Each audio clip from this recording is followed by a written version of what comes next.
I'm Amanda Silver. And I'm Alex Howard. And this is the holiday episode of Dirty Laundry. Welcome back. Welcome back. Holidays. I love the holidays. I do too.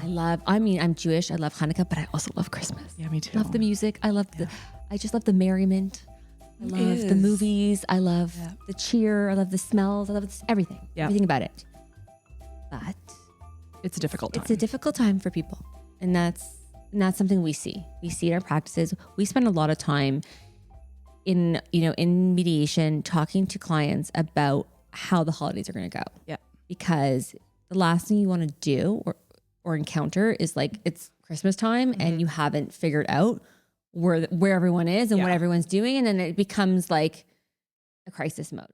Yeah, and I think it's important for our listeners to understand that when we're working with clients and we're working on, their separation, we're going through the sort of like minutia and these teeny tiny details so that when things arise, you have this like fallback plan. You have like a handbook. You have like a divorce handbook, which is your separation agreement. Yeah. And you're like, oh, wait a second. I already know what's happening on Christmas morning because we've discussed this, or I already know what's happening on, Hanukkah or whatever it is. It's all been talked through, addressed, predetermined. So it's like as smooth sailing as possible. Yeah. So that things don't come up and you're left then in conflict or having to, come up with new plans essentially when things are already emotional, because the holidays, as we said, is like a really difficult emotional time for many, regardless of divorce even. Right. But especially when you layer that on. I think we should approach today's episode in two parts. I think we should first talk about, the emotions of going through the holidays when you're dealing with, your co-parent, with your kids, not with your kids, how people handle that. Yep. And then also give you some practical advice about, the do's and don'ts of like how to travel with your kids, what types of things you might want to put into an agreement. Yep. What an agreement of that section looks like. Other considerations like, teacher gifts and things that you might not think about, months ahead. Brilliant. So let's do that. Yeah, let's tackle the emotions because that's a hefty one. And we've got some great strategies for folks that are entering into the holiday season. Yeah, I think if it's your first, holiday season after your separation, I think that's the hardest because absolutely it's not going to be the same. It's just not. Like whereas before, you were with your kids for the 2 weeks, you were maybe going to each other's family events and dinners. Now you're not. So now you're likely not invited to Christmas dinner at your ex's house and vice versa. Yep. Or, so you're home or you're with your family, you're not with your kids. You have to figure out how to split that time with the kids. It's going to be an adjustment. And it takes a few of those holiday seasons to really get into a groove. Yeah, absolutely. And that's years of like practice. Yeah. And if you think about it this way, most holidays, and especially the December ones, let's say the biggies, are very much rooted in tradition. And what divorce really means for that is a severing of a lot of those traditions. It's maybe a creation of new ones. And the first year, as you're creating a new foundation of what your holidays look like for your children from two different homes, it's not yet a tradition, right? Tradition means there's history and there's, like precedence for years of going through the same. It's new experiences. It's new. Yeah. It's new, and it can be scary and it's unknown and there's a lot of emotions tied with it. And it can be upsetting. And so let's talk about like the actual holiday versus the break first, because I think there's a difference. And so I know when I work with my clients, I do distinguish between the December break, like the school break and when it starts and when it ends and how that's split. But then the holiday time, like Christmas Eve, Christmas morning, that supersedes it because that's a religious, tradition. So that sort of interjects with how they're splitting the break. Yeah. So why don't we talk about that first? Because if we're looking at what's really the difficult, it's waking up on Christmas morning without your kids. If that was something you previously experienced with them, for example. Right. you wake up and they go and they unwrap their stockings, and you sit, with your partner and you're sharing a cup of coffee, and like you have this like idea, this sort of romanticized holiday card idea of what that looks like. Right. And now maybe you're waking up by yourself. Yeah. Really fucking hard. Yeah. It's really hard. Yeah. And so, I mean, for starters, I always say, be kind to yourself. Like, know that it's going to be hard. Set that expectation first and foremost. This is going to be incredibly difficult. And so how can you set yourself up for success? So again, it's going to be individualized, right? Everyone has different needs. Maybe for you, it's surrounding yourself with people so that you're not feeling alone. Right. Maybe that would be way too much to have to just put on a smile and go be around people. Like if you went and stayed at your sister's house and woke up with your nieces and nephews, maybe that's a great option. That's great, but also it might be the opposite for you. Yes. It might just spark like a lot of sadness because you feel that, missing your kids. Absolutely. And so I think when we're giving options, it's really just that. Here are a couple options that have worked for others, and you have to sort of navigate what that ultimately looks like for you. And so, be really truthful, I guess, with yourself in terms of what do you need, not what are these expectations, not, you've received all of these invitations to participate in activities with other people and you don't want to let them down. Right. Screw that. Right. Like really look inwards and say, okay, picture yourself. Again, just let's go back to Christmas morning, waking up, you don't have the kids. In your heart of hearts, what do you need to survive, to get through that day? And it's very easy for me to be like, it's just a day, just like any other. It's just a day in the calendar. It's easy to be dismissive. And I, as a Jewish person, I don't have that Christmas morning, Christmas Eve tradition, but I can imagine. I mean, with Hanukkah, we have 8 nights. So it's a lot easier, at least for this holiday, right? It's easier. You can divide them up. You can divide them up. It's not as time sensitive as Christmas is. So it's like, okay, you have the first night, I have the third night, whatever. We light the candles, we can share it. Yeah. But I think with Christmas, I think that's just a whole other animal. And I know people are so particular in terms of like their traditions. Like, we always open presents on Christmas Eve, or we always open them Christmas morning. And then I've had clients who say to me, well, I don't want him opening presents because Santa doesn't actually come until the morning. So how can they open the presents the night before? And it's getting into these discussions about how do we like maintain our kids' belief in Santa, but also make sure that they both get to open presents from Santa at both homes. Yeah. And it can be really upsetting for parents to have to give that up. Yeah. And not only is it going to be upsetting for the parents, they have to also have these conversations with the children and try to keep that as like, let's say, happy and joyful per the, 'tis the season demands, but also be realistic because you want to set them up for success as well. You need them to know, hey, this is going to be difficult. I'm not going to be with you. You're going to be with your other parent. But guess what? When you come back, we're going to do this. And so I think, circling back to like having a strategy, like really coming up with a plan. Right. So what does that look like? If you formulate one, you can then explain that to your children and get everybody on the same page. Yeah, I think there's 2 aspects to that. I think it's making sure you're taking care of yourself and your emotions and all of those things. Yeah. And also making sure that the kids don't feel that, mom or dad are home, missing them and missing out, right? Yes. It's like, we're now going to take our tradition, we're going to split it in 2, right? So this year you're going to be with dad on Christmas Eve and I'm going to be with you maybe Christmas at like morning or afternoon. Yeah. Sometimes they do that, like a 12 o'clock pickup or something. And, it's just going to be even more... Yeah. More presents, maybe not more presents, but like it's going to be, an extended Christmas. Yeah.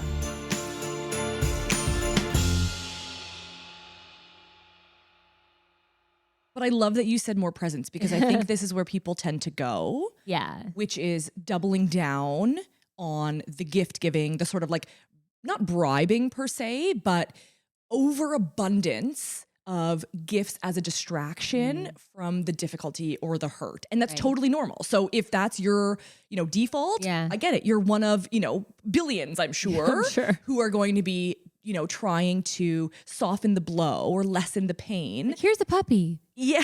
Here's a kitten. I got a puppy and a kitten and a pony. Like, it's right. Like, and I think, and I mean, you can obviously speak to this firsthand, is that's not really what kids need.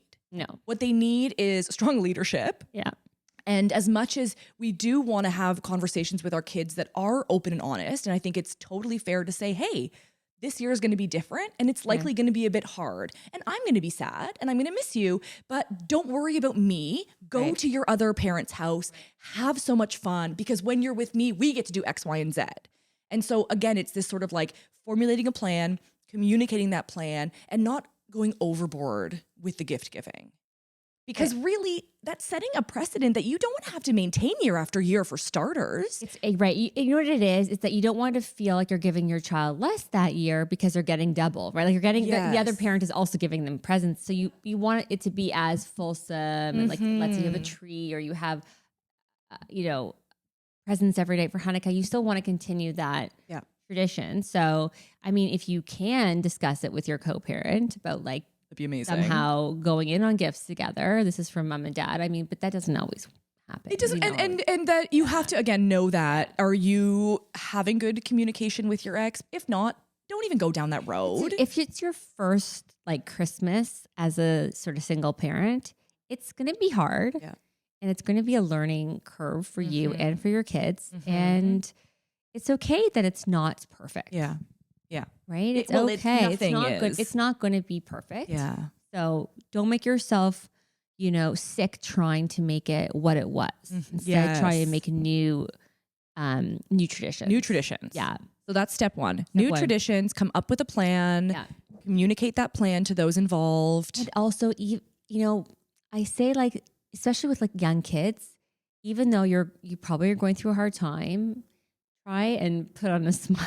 You can for the kids. Like I know there's a balance of telling the kids like what you're feeling, but I also feel like, you might be miserable the first Christmas, but doesn't mean that they have to be. Yeah. You might be miserable every Christmas, but it doesn't mean that the kids have to be. Exactly. And how do you mitigate some of that misery? Do you have somebody kind of like your emergency contact, your sort of speed dial person that when things are difficult, even if you expected them to be horrible and they're worse, Who do you turn to? Who can you call? Like, can you pre-anticipate or like a support person? Yeah, have a support system. Make sure you have a support person who you can call, especially during that time.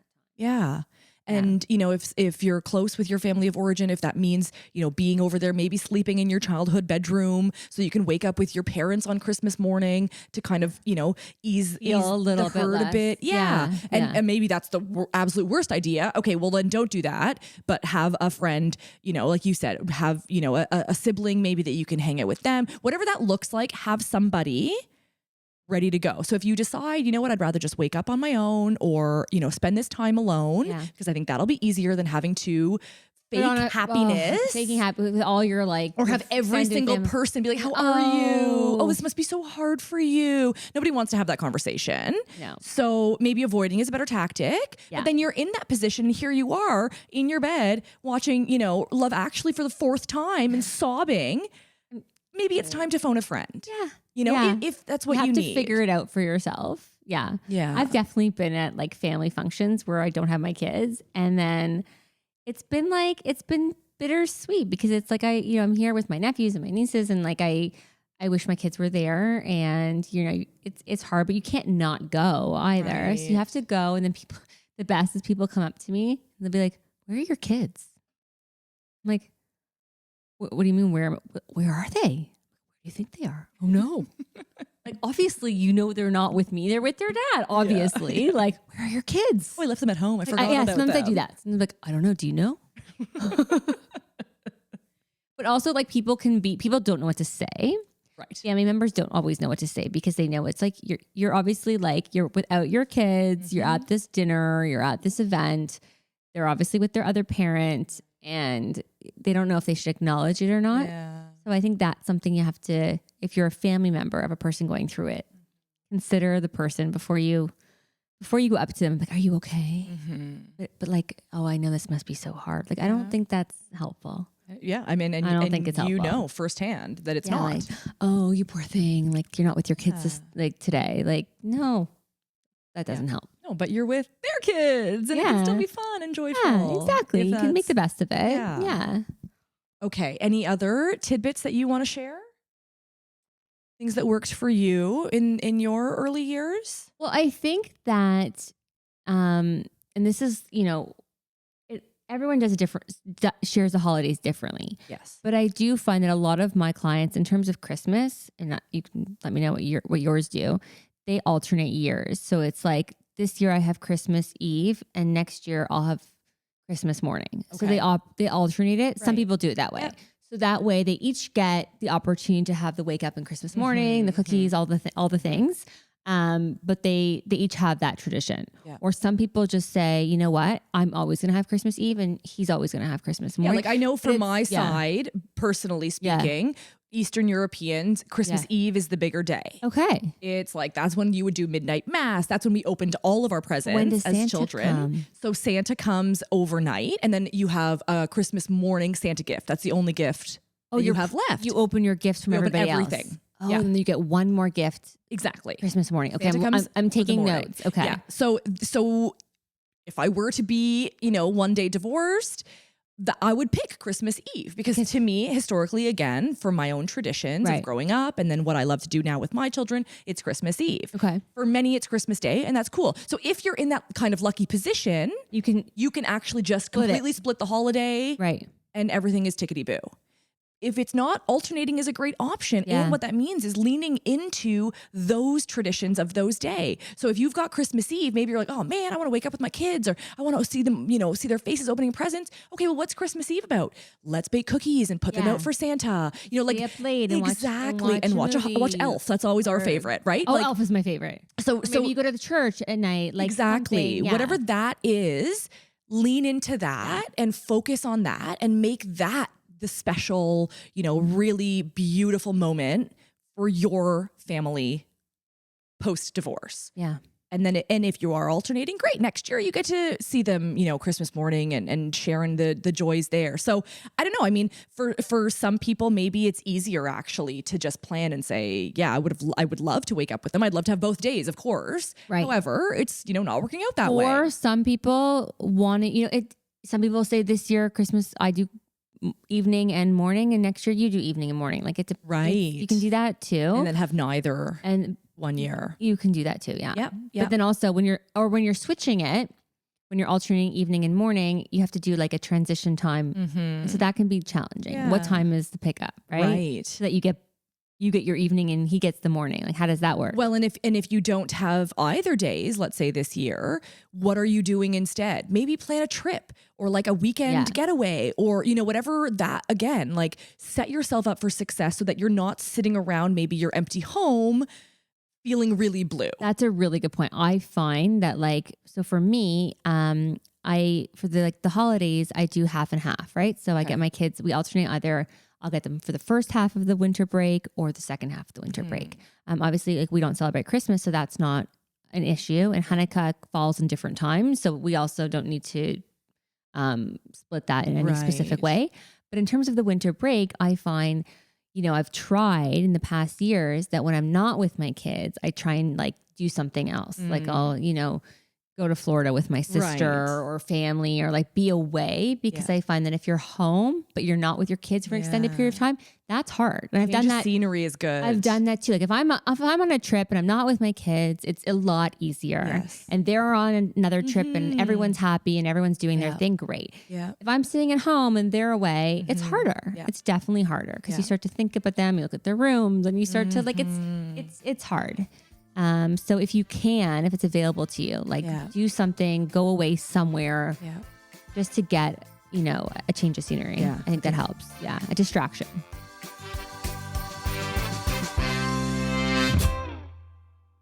And I think final words of wisdom, unsolicited advice before we move into the logistics of what a separation agreement looks like for holiday schedule.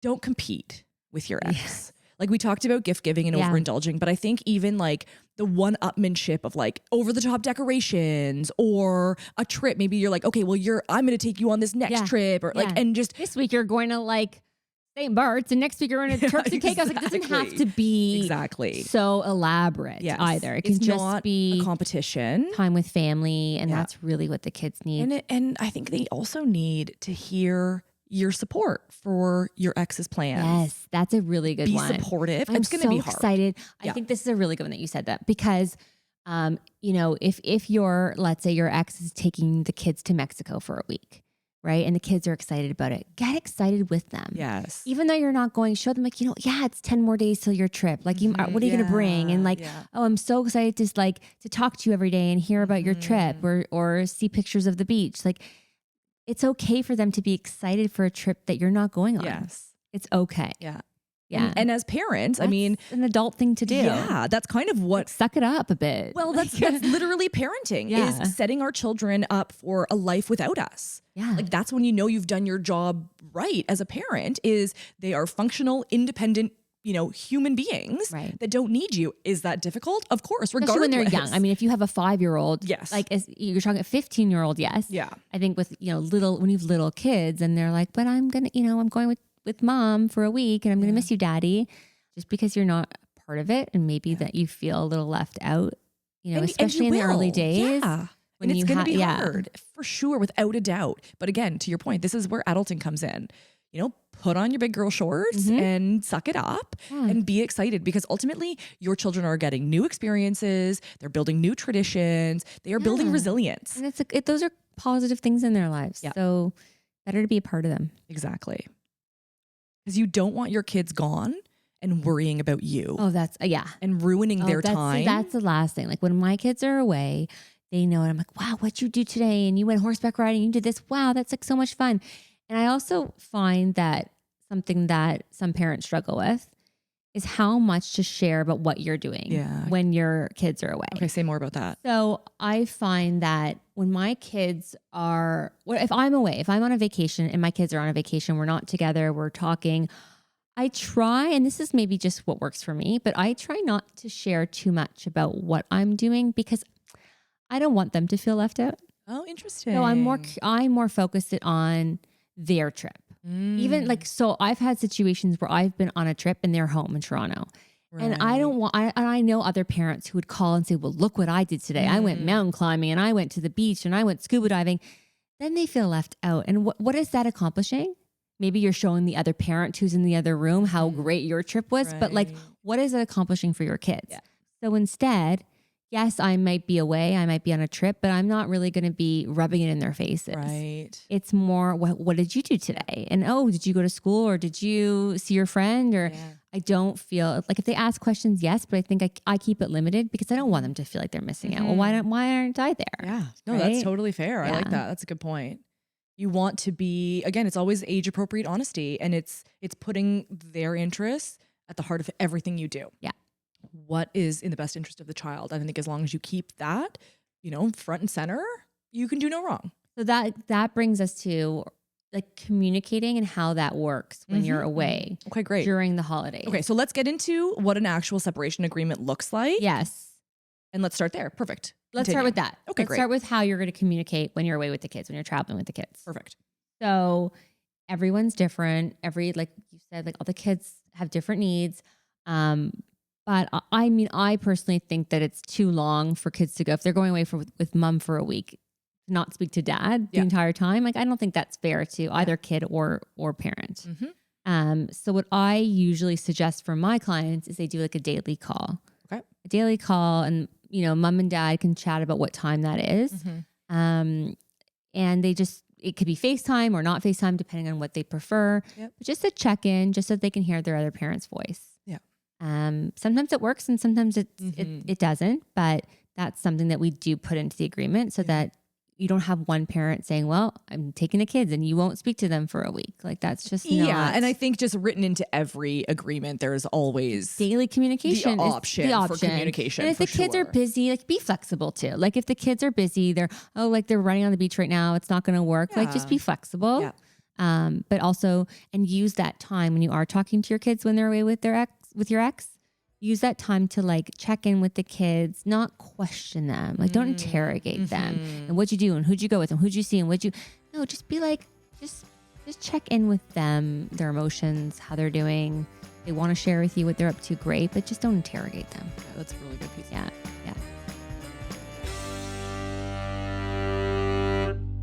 So the holiday schedule. Dun, dun, dun. So when we do our agreements, there is the general parenting time schedule. Yes. And that's obviously different per each family, per their needs. So is that week on, week off? Is it, 3 days on, 4 days off? Whatever that looks like for your family, that's called the regular parenting schedule or the residency schedule. Yeah. The holiday schedule supersedes it. Yes. So it comes in per, the calendar and it takes over. Yeah. So it's a completely different schedule. Mind you, I should actually correct myself and say some folks just leave it as is. Yes. I don't want to have a whole new schedule. I don't want to rethink of things and reorganize. Long weekends, civic holidays, Thanksgiving. Exactly. They just say, we're just going to, that's an option to our clients. Definitely it's an option. Keep going as status it quo, is. Status quo. Business as usual. Don't worry about it. If you don't want to do that, your alternative is you come up with a holiday schedule. Yes. And so, because we're right now talking about the sort of December holidays, the Christmas, the Hanukkahs, etc., what that looks like. If you're opting for a mediation route, you're really deciding. The two of you are sitting down with your mediator and you're formulating a plan that works best as you can sort of envision, because until you actually try, you don't really know. Thing. Sometimes I tell my clients, like, if they're separating like near holiday time or we're approaching it, like let's try this out and see what actually happens and how everyone feels. Like a trial, like an interim, because you can really test the waters. So I do love, I actually have a file right now. It's exactly what we're doing. I'm like, okay, here we go.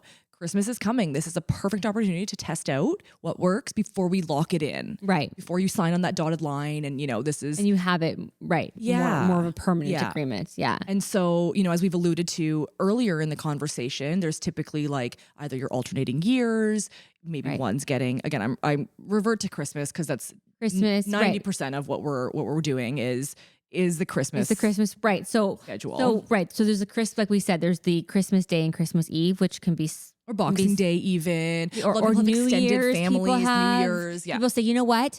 In even years, you take Christmas, I'll take New Year's. I've had files like that, and that works. Yeah. But there's also situations where one person might be away with the kids over the Christmas period, and what does that look like? And how does that impact your holiday plans, your travel plans? Yep.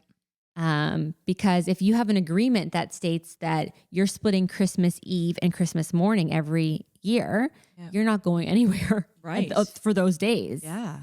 And what does that actually look like? Let's break it down even further to the hours. The hours. Christmas Eve, theoretically, ends at 11:59. Then you're switching days.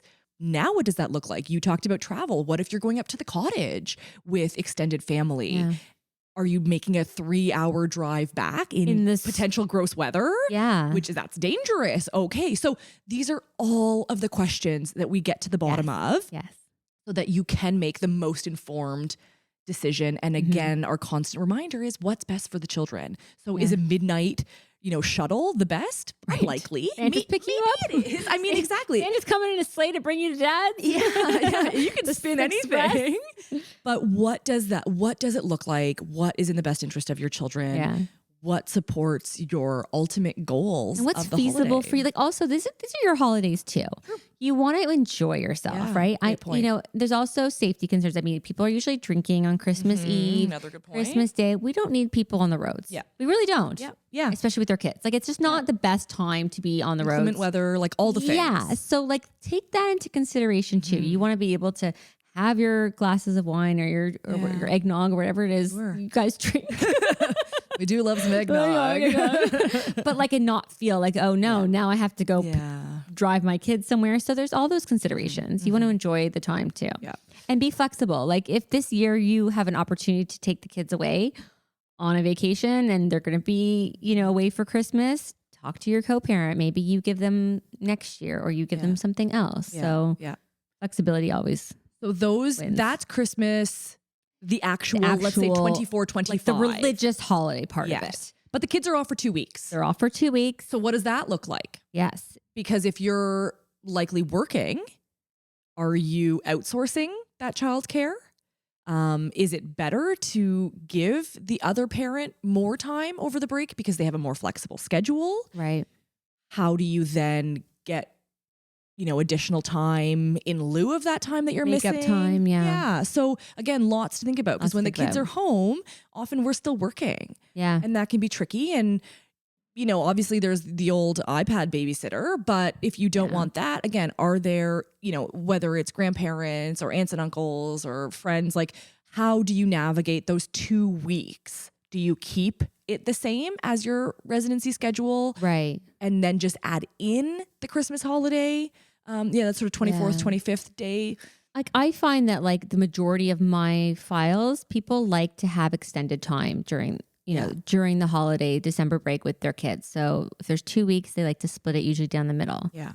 So what a lot of my clients have done is that like, let's say they get out on a Friday, I don't know, 22nd or whatever of December, usually around then that sort of starts the clock and you count how many nights that they have until they go back to school. Okay. So the midway point, let's say it's 8 nights. That's when you exchange the kids and then their holiday starts. Right.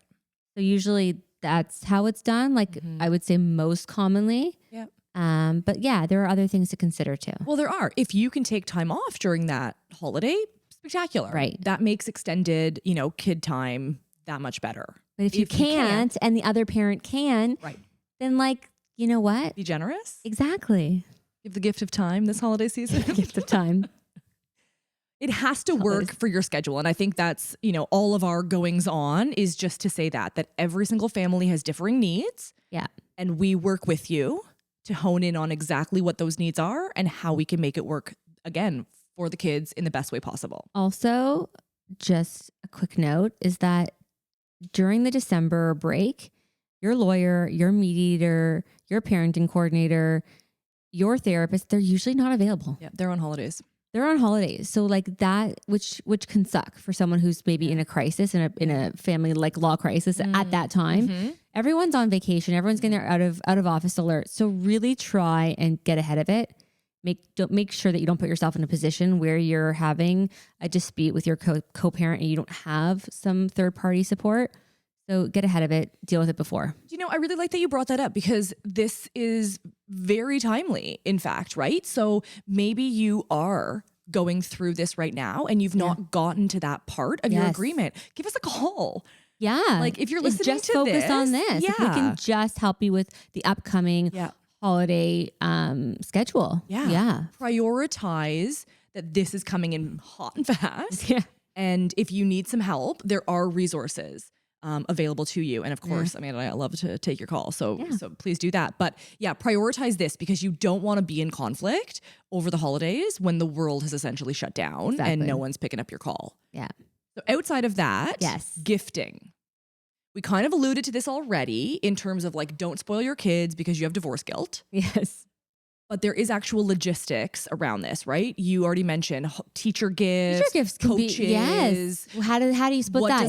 Is that split according to Section 7, splits? Or is that just, we'll do it 50-50? Like, or you're just doing your own. Or you're doing your own. Because you don't want to have to coordinate with your ex. Sometimes the coordinating can cause more stress than actually doing your own. But then again, if you're sending a gift from your child to the teacher and you're doing it on your own, are you writing both names on? Or are you just writing the child's name on? Yeah. Sometimes it's easier just to write the kid's name and take the parents out of it. Yeah. But that's something that you have to discuss. Well, and this is where competition once again comes into play.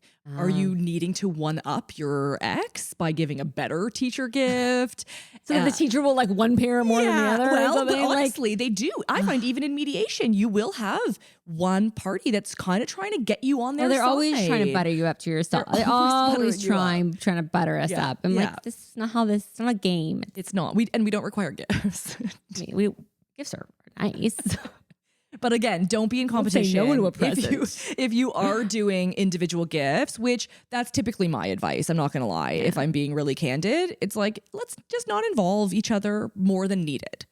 Whether you're high conflict or low conflict, begin the process of separate lives. Yeah. And it's not necessarily involving them. And pick a gift that is appropriate for your financial position. And yeah, write your kid's name on it and move on. And don't make it a big thing, because you know what? The teacher, that's the last thing they want, is for their present to be causing more strife. Right. Because ultimately that comes back to the kid, and the kid feels that conflict, and now they're maybe acting out in class or they're upset. Like, you just reduce the conflict. Yeah. Yes. The last thing I'm going to talk about is travel. Okay. So travel's a big issue that comes over the holidays that comes up. And again, we were talking about not leaving it to the last minute, not getting stuck in a situation where you have no one to support you. Yeah. If you're planning on traveling with the kids, try and get as much advanced, planning in as possible, because the other parent obviously needs to know about the travel dates, the itinerary, the flights, all of that stuff. Yeah. You'll need a notarized travel letter. I've traveled with my kids and they've not even checked. Sometimes they don't even check the letter. I've traveled with the kids where I always bring a notarized, letter, just in case, and I think any parent traveling with their kids without their spouse should do that. Because regardless of your marital status, you should do that, because you don't need trouble with, the customs people. Yeah. Like, you don't need that. It's trouble enough. It's stressful enough. Yeah. But getting that letter signed by your ex-partner can be stressful. Very. And who's paying for the letter, and who's responsible for the letter. And so don't withhold that. Let them go. I mean, listen, I've had some clients who are saying, well, they want to go to Panama or they want to go somewhere dangerous. Yeah. Then there's a discussion to be had. But for the most part, traveling with your kids, it should be okay. Yeah. And like, I remember an earlier episode we did, with Amanda Gibault, we were talking about sort of people leaving with their children and not returning. Yes. And there is always that concern. Yes, of course. And there are certain countries that have extradition policies and some that don't. Fair. If that is a situation that you're dealing with. Hague countries versus non-Hague countries. Yeah, exactly. Yeah. So that's a bigger issue. And, we encourage you obviously to go back and listen to that episode, because it was really informative. Exactly. If you're thinking of traveling. But overall, the majority of people who are going to somewhere, North America or maybe even Europe, the chances of them not coming back are very slight. But don't wait until like the day before you're set to leave to go and get that notarized letter. And then the other side doesn't want to sign it, and then you're screwed because you can't get on a flight without it. And it's just try and get all of that in advance.